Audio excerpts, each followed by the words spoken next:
everybody out there? It's Montel here, and thanks so much for tuning in to this edition of Let's Be Blunt with Montel. And I am so excited about the guest that I have today. My guest today is the embodiment of perseverance. He's a Detroit native. He inherited this valuable trait of perseverance from his father, who is the NBA Hall of Fame point guard, Isiah Thomas, who I met and was just absolutely blown away when I met him. He's a renowned DJ. He's a sought-after MC and host. He's dedicated to activism on human rights, and he's a forward-thinking businessman. Ladies and gentlemen, please welcome Mr. Zeke Thomas to Let's Be Blunt with Montel. Thanks for being here today, sir.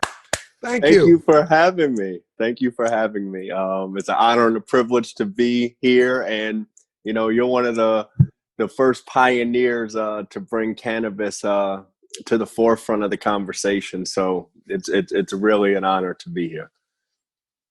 No, I thank you so much, sir. I could talk to you for probably the next 4 hours.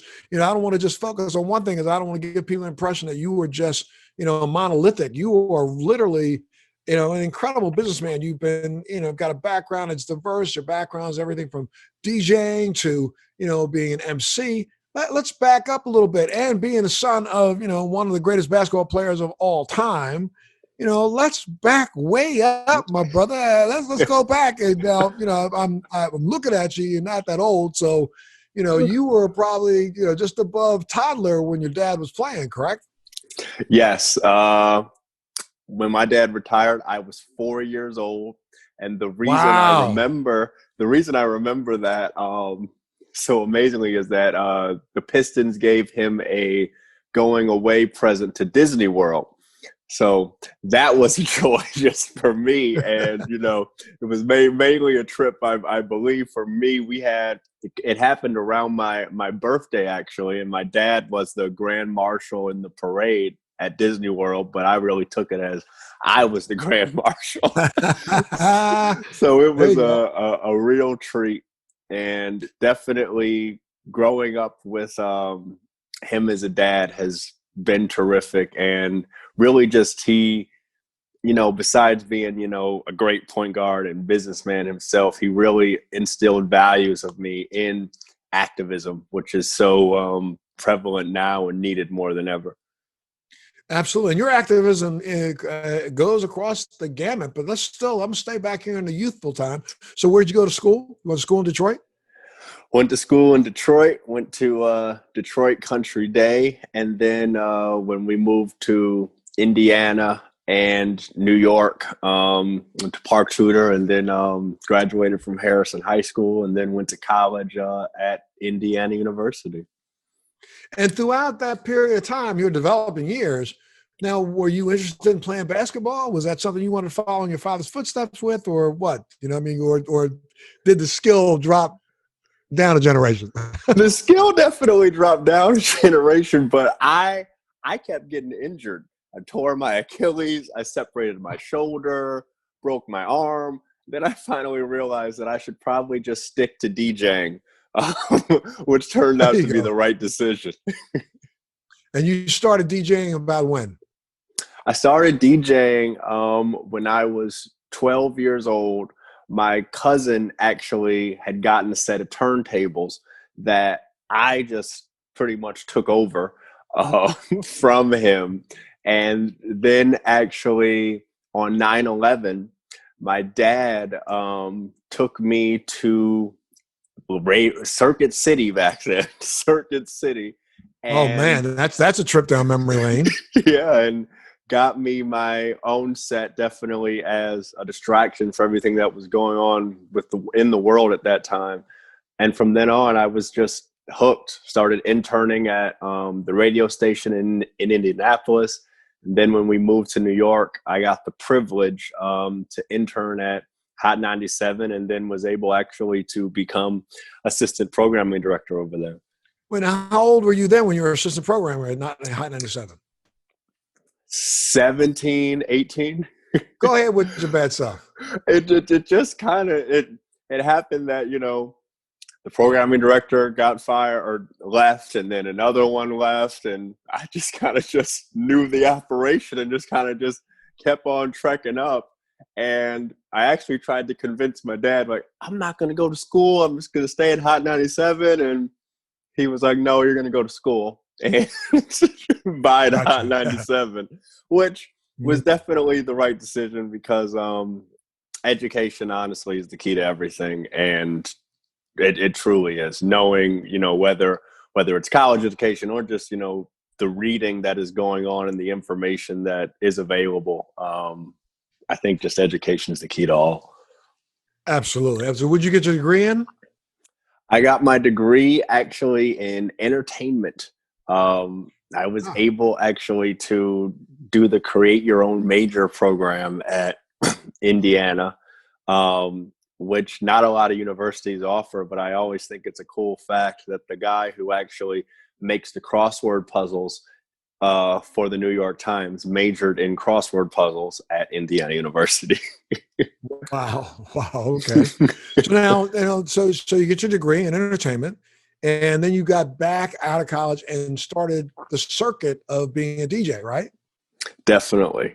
And it definitely was a learning experience first because you're idolizing so many DJs. Like Fat Man Scoop definitely took me under his wing, and I definitely just used to stare at Funkmaster Flex DJing, but really trying to work yourself into the rotation of the clubs, and sometimes having the stereotype of being the quote unquote privileged kid on the block trying to get into the clubs. But I really just tried to learn. And some people gave me opportunities and others didn't. But that was just the beauty of the hustle. And I've really enjoyed it. I've been DJing now 17 years. So in Wow. DJ years, I'm not that young anymore, Montel. Right. Well, now, but in DJ years, you've accomplished so much, in that 17 years. And my goodness, you've been on stage with everybody from Snoop Dogg to Lady Gaga. Why don't you name drop a little bit so we can all get a flavor? Yeah, I DJ'd a couple Snoop concerts, actually at Indiana University, and then got a chance to DJ for Lady Gaga, which was absolutely a surprise. Was DJing in a rock bar late night, and all of a sudden, a band starts coming in, like literally a horn player, a drum set, and I asked the manager what's going on, and she says to me, Lady Gaga is coming to perform, so just keep DJing, and Wow. she's gonna come in and play a set. And I'm just like, well, okay. Yeah. So All it right. was, yeah. So it was just really cool, and moments like that have happened. DJing for Sean Combs, and then I think the coolest person I got to DJ for was Michelle Obama. I think everybody saw Michelle Obama's great speech at the DNC, and she's just a hell of a woman, and that was really just a privilege and starstruck. Wow. Yeah, I would be starstruck myself. Absolutely. So now you parlayed that world into a really extensive business world. I mean, you're an entrepreneur. I consider myself a serial entrepreneur myself, and but you take that to another level, my friend. Right now, I you. Go I ahead. was going to say you're currently the CMO or COO of your father's company. Explain that to us. Yes, CMO of Isiah International, which is a holding company based out of Chicago, Illinois. I got my first start working for my dad. We went into the champagne space, Charlan Champagne. We're the only African American champagne brand in the United States, and importer. But really getting into the champagne space was exciting for me because I was the only one in my family who spoke a little bit of French. So when we went to Champagne, I was kind of smoothing out things and trying to handle some of the negotiations. But mainly it was the branding experience that I really enjoyed, just in terms of creating the color scheme and really going after target markets in terms of, hospitality and outreach, which I had learned from being a DJ and operating in the hospitality spaces. So really just putting my foot to the pavement in terms of branding and marketing of it, in terms of the color scheme, and really the outreach just in terms of the marketing going into the hospitality space, and really was excited about the opportunity to work with my dad. It definitely was a learning experience, I think, for both of us in terms of the father-son dynamic, because when your dad's your boss, you can't really get in an argument because, and being, of age, you can't really send me to my room, but it definitely could cut off my paycheck, so to speak. Right. But right. Definitely working with my dad it's been a privilege, because he really is about, a family business and trying to uplift our family, which has been great. And I'm really looking forward to more collaborations, especially as we've gotten now into the cannabis space with Vesl Oils. And then he just became vice chairman of One World Pharma. Now, your portfolio with your dad's company is Isiah, what's it called? Isiah International? Yes. So that portfolio has multiple. Why don't you talk about what the different verticals are within your company? So the different champagne. We have champagne. Again, we're the only African-American owned champagne and importer in the United States. We get the first press of the grape, the freshest, and actually own land in the Aube region of France, which is the oldest region of Champagne. Actually, the soil dates back to the Jurassic Age, which I always found pretty cool. Hopefully, to find a raptor in in the soil one day. Which the Raptors was one of my dad's first ventures into sports and entertainment. But going on into sports and entertainment, it's definitely our bread and butter. But we also have a real estate side, as I said, a cannabis side with Vesl Oils and One World Pharma, champagne, of course. But we play in multiple buckets, and we like to specialize really in startups and turnarounds. And hopefully our track record in terms of branding and growth is starting to hopefully speak for itself, and will continue to grow. And I'm excited just to really dive into people of color owned businesses, and really helping people of color hopefully lift up and enrich themselves. Absolutely. That's unbelievable. That's really, really, really, really, really notable. And it's interesting how, in the last 20 years and really in the last year, attitudes have changed. I mean, there's been quite a while where, African Americans didn't look out for each other as well as we could have in business. And now the fact that we have some of the leading minds in the African American community actually reaching out to help other African Americans do well, it's notable, it's admirable, and bravo Zulu to you, my friend. So let's talk a little bit about your interest in the cannabis space. Who brought that idea to Isiah International? Was that you, or did he find it? It definitely was my idea to dive into the cannabis space in terms of Isiah International. But not that my dad was ever hesitant, but he's definitely somebody who wasn't truly educated on the plant. And he definitely is more into the CBD side of the business, as the topical creams has really blown his mind just in terms of the healing properties. And he says, if he had known about CBD, or CBD had been legal by the multiple collective bargaining agreements and sports leagues, he definitely, wouldn't have been on opioids and various things that generally didn't work. They just temporarily took away the pain, but they didn't really heal the pain. And in terms of, and I think I'm sorry, I'm going to cut you off, but I think most people are starting to realize that opioids really don't even take away the pain. They may just mask it. Yeah, kind of just send it to your brain. Yeah, blocking the signal to your brain for a minute. but at the end of the day, you're still hurting. Correct. Whereas cannabinoids, and because we do know that we have an endogenous, endocannabinoid system that is part of our physiology, we know for a fact that our bodies were meant to consume cannabis. We make our own cannabinoids, and we know that they are responsible for cellular homeostasis.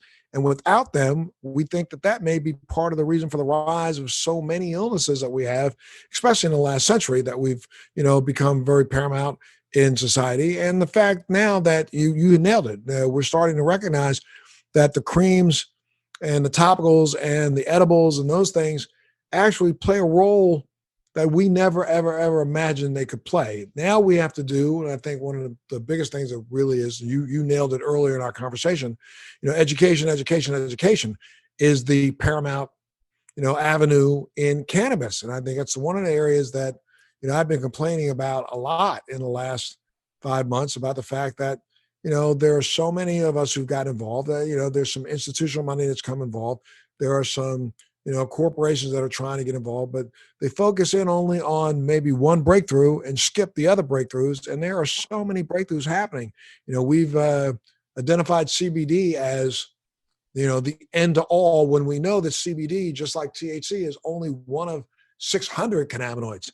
Exactly. At Vesl, we just got into CBG, and of course, I didn't even know what CBG was, and then now I'm learning actually about CBN, and there's so many things. And I've been actually reading Steve D'Angelo's book, who I would call one of the OGs of cannabis, like yourself.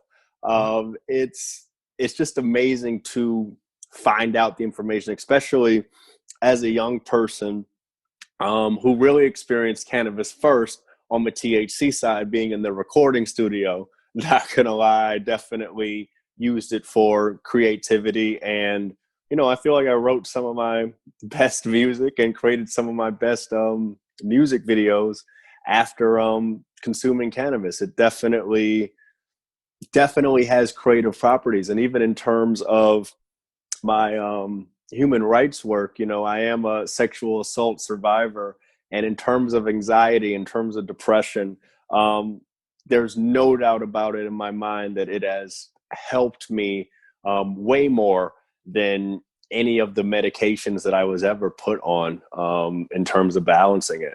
But I feel like anything, you can abuse anything that you want, that you consume. But I think that the stigma that we've placed on cannabis, and in terms of the miseducation, just like you said, I have friends who love THC, but are scared to try CBD even. And, that's mind blowing to me. But that should be mind blowing. It's just the miseducation. And it's the thrill of the quote unquote high. But as you said, we have an endocannabinoid system that really can heal the body. And the fact that, big pharma and, cannabis prohibition came in to really hurt our people. Don't get it wrong. If these laws came in to harm us, not just in, the criminal justice system, but also, it stunted creativity. Louis Armstrong was a big consumer of cannabis, and he used to get arrested at the Cotton Club all the time. And people don't understand it. Our forefathers were big consumers of cannabis also. We can go back in time and got to remember. We can definitely go back 1300s, 1400s. Absolutely. Go back to 1600s here in the United States. I mean, when you're looking at all of our forefathers and the great minds that wrote the Constitution, they were all sitting back smoking a hemp-based cigarette and, didn't recognize back then that there were chemicals in there that actually caused that euphoria, but enjoy the euphoria they were getting. And we got to remember, it was different times. Back then in the 1600s, people were wiping their butts with leaves. We didn't have rolled up toilet paper. You know what I mean? Correct. There wasn't air conditioning. There was heat outside. You know what I mean? You were boiling your water and adding alcohol to it so that you didn't get disease. And, people were sleeping not on mattresses. They were sleeping on the ground. So, yeah, you something to help you get through the day. Every human being was in the United States probably walked around chewing on or puffing on a hemp-based cigarette, which was really as a sativa cigarette anyway. Definitely, definitely, definitely. And just the things that, the things that hemp did to change the world and is going to do to change the world, just in terms of, obviously replacing plastics and other things like that. I'm really excited for the way that we can heal the earth with this plant. But I really hope that people standing in the way just for profits will put those profits hopefully aside and really realize that, in 20 years, if we don't fix this climate change and plastic problem, we're going to be, for lack of a better word, really effed. Absolutely. And well, but again, it's weird. We got this double-edged sword. It's because of profits and, people like, Mitch McConnell, who recognized that his state of Kentucky could make a lot of money if they went ahead and legalized hemp and passed the farm bill, so that he could make a lot of money himself and all of his kinfolk. We would be still sitting back here, in a prohibition world of hemp. Now, at least hemp gets to cross state lines. I don't know how long it'll be before we actually accept, cannabis, but, the sativa plant. But, when you look at the way and the attitudes of the day, it's not going to be until Big Pharma decides that they can make some money. And the second they figure out they can make some money, like they tried to do before, they'll realize that, the second that maybe Uday and Kusei, Trump's kids, figure out they can make some money, then all of a sudden prohibition against sativa will go away, or against, cannabis will go away. But, it's going to be a while, But I it's think. really, it's definitely going to be a while, just because, we have this state by state model, Yes. which is why I'm so interested in the opportunity that my dad and our family now has in Colombia, where generally 44% of the world's cannabis is going to come from Colombia, just because they can get 3 turns of the soil. And, in the United States, we're doing mostly indoor grows, which is really harmful to the environment, just in terms of the greenhouse gases that it's releasing. And we're actually a crazy statistic that I found out. Right now, the United States cannabis industry, which is illegal, uses 12% of the U.S. power grid. For comparison, the auto industry uses 0.3% of the U.S. power grid. So that's only going to go up and cause a much worse problem. But in terms of, the vertical integration of all these companies having to have, a grow, a dispensary, this, just to exist and sell in the States, it's really messing over a lot of small businesses and really making way for Big Pharma just to dominate again. And that is why I'm really, really pushing for, the deregulation and the legalization. It's really harming more people than helping people in so many multiple ways, and not just financially.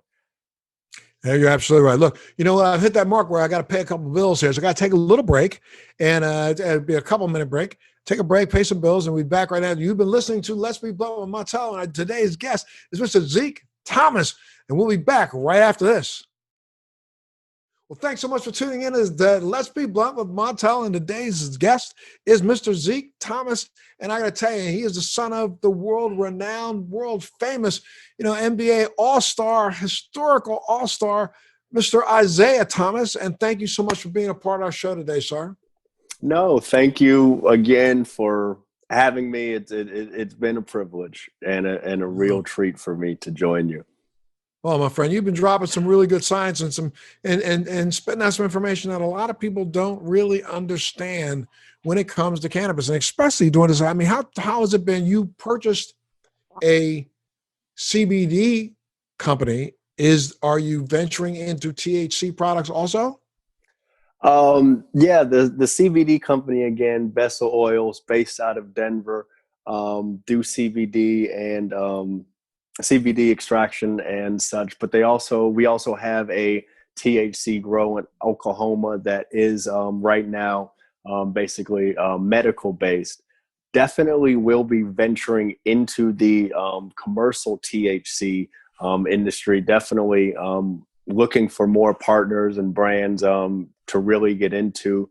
Right now at One World Pharma, really focusing on trying to supply companies just in terms of, the seeds and the product and the hemp.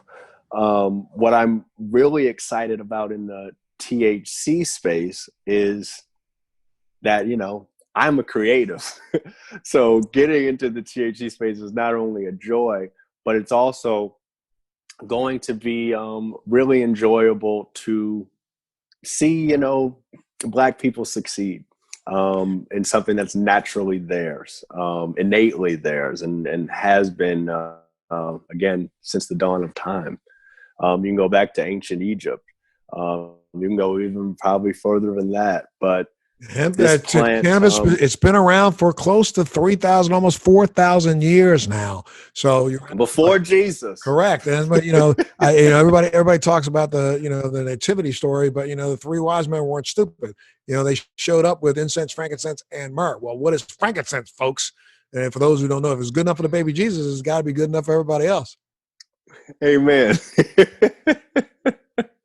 But I mean, we don't like to tell the history of cannabis the way it should be told and correctly. Even till today, I've seen very few documentaries that actually look back in time and explain to people that America wasn't built on the backs of tobacco. America was built on the back of hemp. Every rope, every sail, every canvas, every sheet, all the clothing, the entire Revolutionary Army was clothed in hemp fiber. We grew hemp and grew it and used it for everything from clothing to we ate it as a porridge because we knew that it was such a highly protein laden seed. And we did this, as you said earlier, all the way through to 1937 when we instituted the Marijuana Tax Act. And that wasn't instituted because we were afraid of a caustic drug. It was instituted because of people like William Randolph Hearst and Charles DuPont, who were trying to corner the market on, textiles and on wood, and didn't like the fact that there was a competitor that was 10 times better. And then we went on about since 1937 ensuring that close to 80% of the people who have been charged or arrested or imprisoned were people of color. It was a way for us to continue slavery without, blatantly having chains, even though the chains and the bars are there when you go to jail. So, Correct. if we told the truth, I think people would start to accept it better and understand that we utilize this. You go back and read a newspaper from, 1895, 1896, 7, or right post the Civil War. You go to the back to the classifieds, and there is article and ad after ad after ad talking about cannabis-based tinctures to relieve pain. So we're just now finally catching up with the science that has already been available and acting like all of a sudden, oh, it's a great breakthrough. Stop with the stupid. It's been around. It's something that we've enjoyed and something that mankind's enjoyed. And why not allow it to continue to happen today? So Amen. now, Amen again. I'm telling you, my brother, we need to team up. I kid you not. I just feel it in my bones. But let's talk a little bit about what your objectives are right now. You just started farm, and you said in Oklahoma, and you're dealing right now in medical cannabis. I'm sure you have researchers on that are now starting to focus in on all the other cannabinoids that are available, right? Definitely. And I really gotta give credit to our CEO at Vesl, who's also a chemist, Bobby Scott. The way that he's really been able to inform me about the cannabinoids and has really just been interested. He started, as a college student, just playing with his chemistry set in his dorm room. And I think that honestly is what has been able, the science has been there, but now the science is being, discovered by young people, just playing around with things. illegally. Right. But, you know, the way that he's been able to inform me again about CBG, and now we're releasing actually our CBG bath bombs, which I got to sample the other day, you know, put this little, I like to call it a Pokemon ball in the tub. And it honestly, it's so relaxing and so just all the pain and inflammation just went away. But, you know, you like to say that it's like magic, but it is, because it's unlike anything that I've ever experienced, just in terms of healing and relaxation. And I think for people out there that are listening to us right now, CBG is another one of the cannabinoids that are found in a hemp or a sativa plant, a cannabis plant. And we know that right now that cannabis plants contain somewhere about, you know, there's Canadian research that claimed that there's about 160 different cannabinoids, and those cannabinoids all have their own individual properties. Now, the person who actually discovered cannabinoids to begin with is a doctor by the name of Dr. Raphael Mechoulam. I had the pleasure of being able to interview him in his laboratory in Israel 12 years ago. So long before people were getting on the bandwagon, you know, I was reaching out around the world to try to get as much information as I possibly could. And he's the guy who identified THC, CBD, and also the endocannabinoid system. And in identifying that, he started looking at the receptors in the brain that actually were antagonized by or responded to the different cannabinoids. But we know that we haven't even scratched the surface right now. I haven't even scratched the surface, because, you know, again, you haven't been able to legally research it and really do the proper homework. And, you know, I give a lot of credit to, you know, the European people and Asia right now, who are really kind of leading the science in this. And hopefully we can kind of, and Canada again, and hopefully, you know, we can catch up, so to speak. But we have an opportunity again to change the world for a third time, a second time, whatever, however many times you want to say. But it's I'm very optimistic, but I'm also, you know, you do have that fear, because we got an election coming up. Oh my goodness.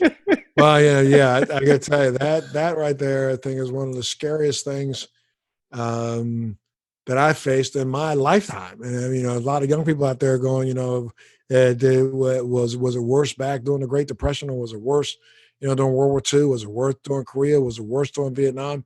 No, I think we're living in the worst of times right now. And unless people understand that they need to get their butts up out of the chair and get out and vote, you know, who knows what's going to happen if November 2nd doesn't turn out the way we think it should.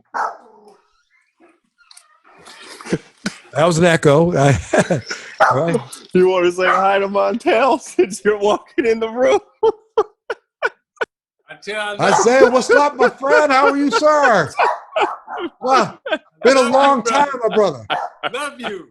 Oh, man, been a long time, my brother. Been a long time. Seriously, right back at you. You look great, sir. Do you ever age, my friend? Come on now. Do you ever age? I don't think we all age. No. It's that melanin. It's that melanin, my brother. And it's also an endocannabinoid system. I tell you, you and your son are doing big things, my friend, in the cannabis space. Thank you so much for venturing down this road. No, I think we're really excited to get the opportunity and explore. And I've learned things from you on this podcast already, and I hope to learn more. And obviously, you know, we said that we're going to chop it up, and we should, you know, again, in both your passion, my passion, in terms of uplifting people and having the opportunity to, you know, a man like yourself who made his name in entertainment and served his country and, you know, has just done amazing things. And then, you know, my father also made his name in sports. And, you know, a lot of people point to, you know, sports entertainment has uplifted our community. And now for the chance to really give back and be able to have doctors, lawyers, businessmen, able to build that kind of wealth. It's a great opportunity and a real honor. Oh no, thank you, sir. And thanks very much for doing the quick pop in. I really appreciate that. But yeah, look, man. I mean, there's so much. There's so much that you said it exactly right. We are just barely scratching the surface right now when it comes to cannabis and hemp. When you talk about that bomb that you or that bomb that you have, that bath bomb that you have, that CBG. Well, a lot of people don't understand that CBG is what they call the God cannabinoid or the stem cell cannabinoid because, when a plant is first growing, the first cannabinoids that appear is one of the first is CBG. And CBG is what turns into THC and CBD.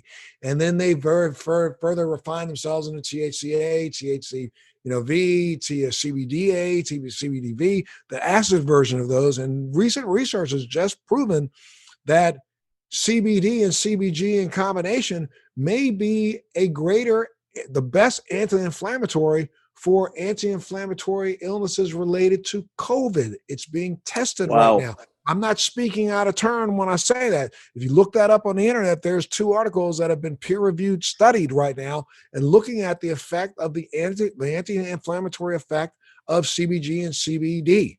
So, and also THC. People do not understand. And not only is THC responsible for euphoria, but the acid version, THCA, which is not euphoric unless you heat it up, also has an immense anti-inflammatory property. But because we have these draconian laws that prohibit the distribution of them across state lines, we're still acting like THC, every bit of THC is bad. It's not bad.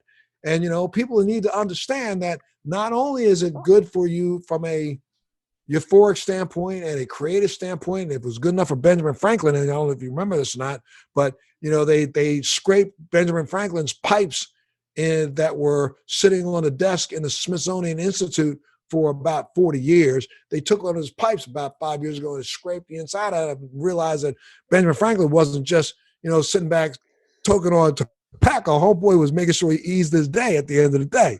That's awesome. So let's get real about this and stop lying. That's what needs to start happening. I'm so shocked when I talk to people and they don't understand that, terms like canvas. The only reason why we have a word canvas is because it came from cannabis. When we covered wagons to go across the country, we were using hemp fiber to do so. When we fought wars, even during World War II, even after Prohibition, our government forced farmers to grow hemp in the United States because that's what all of our ropes and sails were made out of. But we lie to the American public. We lie to us and say that we had to put prohibition in place because we needed to stop them darkies from destroying the world. Well, at the same time that we wanted to stop us from destroying the world, they made sure that they flooded African American cities with cannabis as much as they could in the 50s and the 60s, the same way as they flooded the streets of our cities with opioids in the early talking cocaine and opioids. We flooded them back in the 80s. It started the whole crack issue. This was something that was paid for by the United States government. So we need to stop the stupid and start telling the truth. Amen to that. We got to start telling the truth about a lot of things. And what's really, again, what's exciting is the information is out there and people are, discovering it. I was talking to actually one of the Parkland shooting survivors actually last night, and he was telling me he's an 18-year-old kid, and he was telling me, I just learned about the biggest massacre in Oklahoma, obviously, that burned up Black Wall Street. He said, I learned about that watching The Watchmen on HBO. And that's just mind-blowing to me. Not mind-blowing to me because I grew up in the same education system that he did, except, I got the home education and the indoctrination education. But the information's out there and it's being exposed, and the best thing is people want to learn it. There was definitely even people in my generation and definitely above who didn't want to learn it, didn't care, were very happy in their own bubble, very happy with their privilege, very content to keep the status quo. But the generation below, and, definitely some enlightened people in the world are speaking up, and it's great to see and listen to. Absolutely. Well, tell me a little bit about where you see the future of your company going over the next year. I mean, we're right still in the midst of this great pandemic that doesn't seem to want to go away. And if, God forbid, we wind up on the wrong path after November 2nd, it ain't going to go away then either. We wind up on Correct. the right path. Hopefully, Kamala and Joe Biden, at least they have spoken about the plans that they have to make a difference in the impact, which is way different than who we have in office right now, who can't even articulate an idea about what he's even thinking because he ain't thinking. Correct. And I'm definitely I'm with Bill Maher on this in terms of I wish the DNC would just adapt legalizing marijuana on their platform, because I think it would turn a lot of people out to vote. But that's neither here nor there. But what we got to do, and people like yourself and your dad, we've got to start reaching out to Kamala Harris, who is in office, who's there, and saying, look, we need a conversation with your running mate, because your running mate's got some misconceptions, has some bad information, and he needs to be educated. And why will he not stop for a second and open up his mind and allow people to educate him on cannabis? That's what we have to do over the next 3 months. And I'm with you. I think if, the DNC were to go ahead and say, look, we are going to change these draconian laws and finally allow for cannabis. We're going to not change the schedule. We're going to deschedule it and turn it into the nutraceutical that it should be. And we will then license the license that we have. Because remember, here's something, I don't know if you know this or not. I'm pretty sure you probably do. But a lot of people who tune into this podcast are excited about when they hear the fact that our government owns the patent on CBD. Did you know that? Did not know that.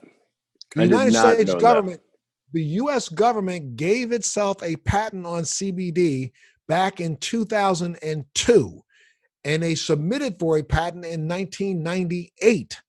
The U.S. government wrote in their patent application under the abstract all the things that they knew that CBD and THC did that were, efficacious things in the medical world. And they have owned that patent ever since. So therefore, at any point in time, just know this. We in this industry, at any point in time, if the federal government wanted to step in and say, I'm not going to bust you because you've broken the law, I'm going to bust you because you're infringing on my patent, they could do so and shut you down. Wow. And until we get this information out to the masses, it's patent number 663-507,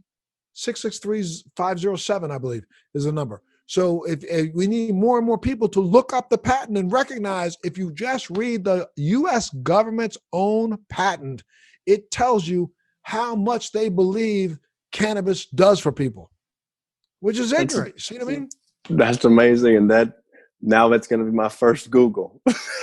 Yeah, just Google in after this conversation. Google U.S. patent on cannabis. It's crazy. That's wild. But I guess to answer your question about the future of cannabis, before the pandemic, definitely was excited about going into retail spaces and hospitality spaces. I think you're going to start seeing CBD put in beverages across the country. Now, whether that's, rightly that they're going to upsell you $3 for a couple drops, that's neither here nor there. But I think you're going to start seeing it used a lot more in food. First of all, I think, and not just, THC, pop brownies, whatever, but I think, CBD has the greatest opportunity to really change the game in terms of perception. Yeah, I agree with you there 100%. I think that with the expansion of not only, the accessibility to CBD products, but the expansion in the way that we actually process and use it. Again, there's no reason why CBD is not put together with some CBN, and also let's not forget the terpenes and the lipids that are part of the plant that also make this thing work in its entourage effect.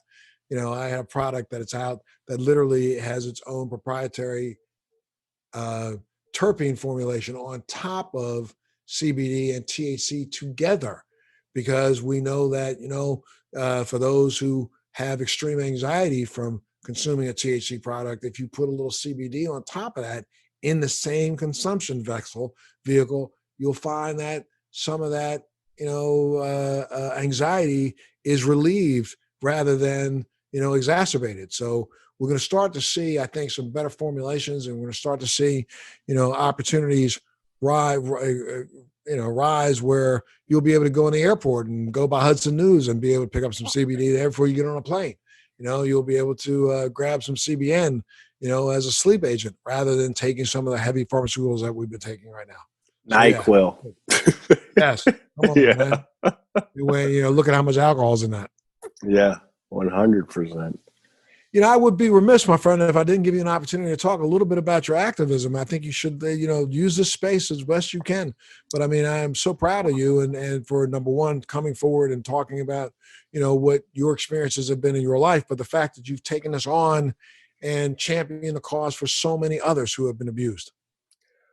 Well, coming forward as I did as a sexual assault survivor, and obviously going public on a main stage like a Good Morning America, Yes. I always say this because it really was it was a positive decision, but also a negative decision for me because I wasn't ready. I feel like every survivor wants to be heard, and I fortunately had the megaphone to scream it out because I felt like nobody was listening to me. Right. So it definitely was at that time a selfish decision in a sense. But the response that I got from it, from doing it, and the continued response that I've gotten from it has definitely led me into stepping into the moment. And it's something that I'm passionate about, and it's just something that sits with me just in terms of empathy. There is, as much as I wanted to be heard, and I as I said, I got to be heard by the millions, but there's many people who do not get the opportunity to be listened to, even by somebody sitting across the table from them, being believed by even their family members. During the pandemic right now, you're seeing a rise in sexual assault and domestic violence. And it's something that we really, really need to take a hard look at, especially with human trafficking around the world. And, these young girls and men like myself are really getting taken advantage of and forgotten as, oh, that happened, get over it. Oh, this, whatever. But the trauma that lasts in your body and in your mind, if you are not able to deal with it, whether that's through therapy or therapeutics, oftentimes, I fell into drug abuse. I fell into depression, and those moments were not positives, but I understood how now people end up in those situations.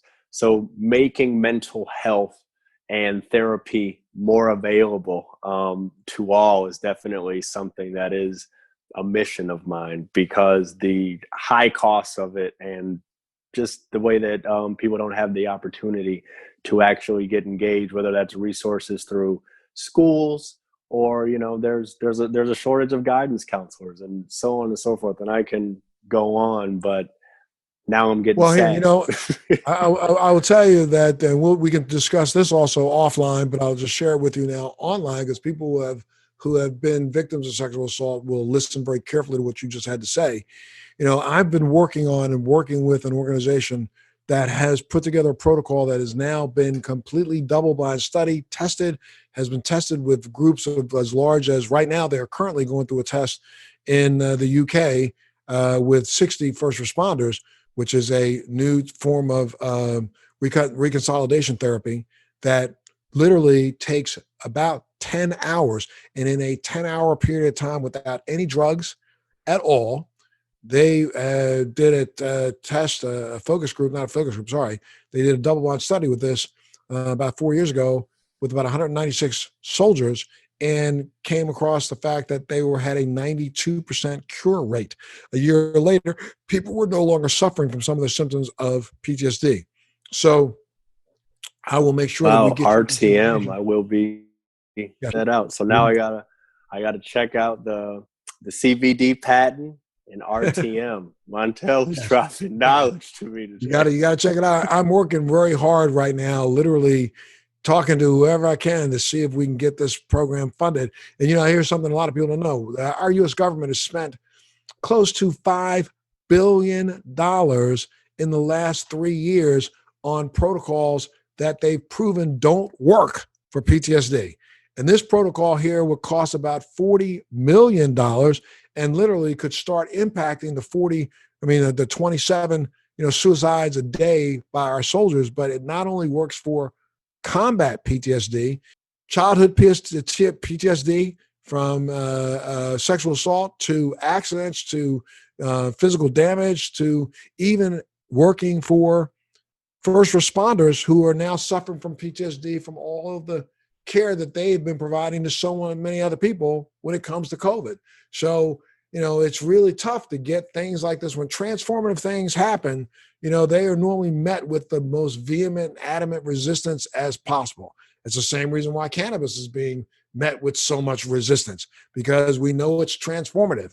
And this is so transformative that right now it's already been studied at Walter Reed. It's already been studied at multiple colleges around the country. It's already been used by New York State, by Albuquerque, New Mexico. It's right now being studied in London because they shifted over from just using it for soldiers to actually any form of PTSD. We know it works. We just got to get people to understand that it's there.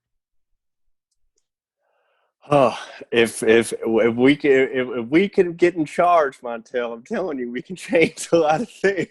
Oh, brother, that's why I'm telling you. Vote. We got to connect, and we got to make sure as we connect, we get other people out here to understand their responsibility is to take their butt out. Just like Michelle said the other night, if you have to pack a lunch, put on a change of shoes, and have a change of shoes with you on that line, then do so. That's what you got to do. I happen to be down here in Florida, and I know that I also was diagnosed with MS years ago, and because of my compromised immune system, I don't want to go out and stand in a line, but I'm trying to get my mail-in vote right now. And I have a right to that. And remember, I don't know why, but there's some butthead who said that Florida does mail-in voting correctly. So I guess I'm in a good state. You're in a good state because of, the Republican governors apparently know what they're doing. Yeah, supposedly. Yeah, and that's right now. Isn't interesting? It took a Republican governor of Kentucky to force the issue of getting Mitch McConnell to get off his ass to pass the Farm Bill. Yes. But only when they recognize that there's some money in it. You know what I mean? Definitely. Absolutely. And So what's next for you, my friend? What's coming up next? And where can people go to find out more about what you're into? People can go to find out more about me. I'm always on Instagram, so please hit me up on Instagram. I'm more of a Twitter reader, not a tweeter. But Okay. Definitely hit me up on Instagram at Zeke, Zeke _ Thomas. What's next for me is I'm just going to continue to keep people registering to vote. I want to get everybody out there registering to vote, and no matter who you are going to vote for, please exercise your right, as millions died for you to get that right. Absolutely. And, tell your dad I said hi again, and thanks so much for dropping in for a second. And I want you to be well, stay well, and understand you got a home here. Anytime you want to come back, anytime you got something to promote, let me know. We'll get you right back up on. I'm doing not only, Let's Be Blunt with Montel, but I'm starting another new podcast here soon. And Truth Be Told. And so I'll have two going on at the same time. So I'd love you back for Truth Be Told. And let's keep getting the word out, my friend. Thank you so much for having me. And Let's Be Blunt was awesome. And best of luck. And I will definitely come back on Truth Be Told. Okay, for sure. Let's kick it sometime. All right, guys. Thanks so much for tuning in. Our guest today has been Mr. Zeke Thomas, and you know how to get a hold of him at Zeke_Thomas.com, right? Yes.